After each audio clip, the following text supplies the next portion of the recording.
Flashback. Hi friends, তো আমরা গেছিলাম সিপাহীজলা ইকো পার্কে। আর টুকুই দিই কি তাই এদিকে একটা বান্দর ওয়ালের উপরে বয়ে রয়েছে। আর বান্দর দেখতে দেখতে এদিকে দিয়ে আমার দুই বান্দর ভাই ফুল ফাটতেছে। যাই হোক পোস্টুস মেরে সেরা আমার এনে ফুলি দিল। তো তার থেকে ফুলি নিয়ে সেরা আমি একটু ঢং করতে করতে ফটো তুলতে তুলতে হাঁটতে আসতাম। আর সিপাহীজলার মধ্যে যেদিক দিয়ে হাঁটবেন এদিক দিয়ে খালি দেখবেন বান্দর আর বান্দর। তো আপনারা তো দেখছেন আমি বান্দরে ফটো তুলতাম গিয়ে সেটা দূরান থেকে তো দূরান থেকে আনার পরে আমি আর কোনো ভিডিও টিডিও নিলাম না। আর এটা হলো সেই বিখ্যাত নারী যার বয়ফ্রেন্ড আমার দূরান্তি দিয়েছিল জোকসে পার্টি। আর এমনি ফেসলাম করে কইছি। তো ভিডিওটা ভালো লাগলে অবশ্যই লাইক আর একটা কমেন্ট করে যান। ফ্ল্যাশব্যাক।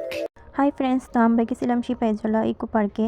আর টুকুই দিই কি তাই এদিকে একটা বান্দর ওয়ালের উপরে বয়ে রয়েছে। আর বান্দর দেখতে দেখতে এদিকে দিয়ে আমার দুই বান্দর ভাই ফুল ফাটতেছে। যাই হোক পোস্টুস মেরে সেরা আমার এনে ফুলি দিল। তো তার থেকে ফুলি নিয়ে সেরা আমি একটু ঢং করতে করতে ফটো তুলতে তুলতে হাঁটতে আসতাম। আর সিপাহীজলার মধ্যে যেদিক দিয়ে হাঁটবেন এদিক দিয়ে খালি দেখবেন বান্দর আর বান্দর। তো আপনারা তো দেখছেন আমি বান্দরে ফটো তুলতাম গিয়ে সেটা দূরান থেকে তো দূরান থেকে আনার পরে আমি আর কোনো ভিডিও টিডিও নিলাম না। আর এটা হলো সেই বিখ্যাত নারী যার বয়ফ্রেন্ড আমার দূরান্তি দিয়েছিল জোকসে পার্টি। আর এমনি ফেসলাম করে কইছি। তো ভিডিওটা ভালো লাগলে অবশ্যই লাইক আর একটা কমেন্ট করে যান।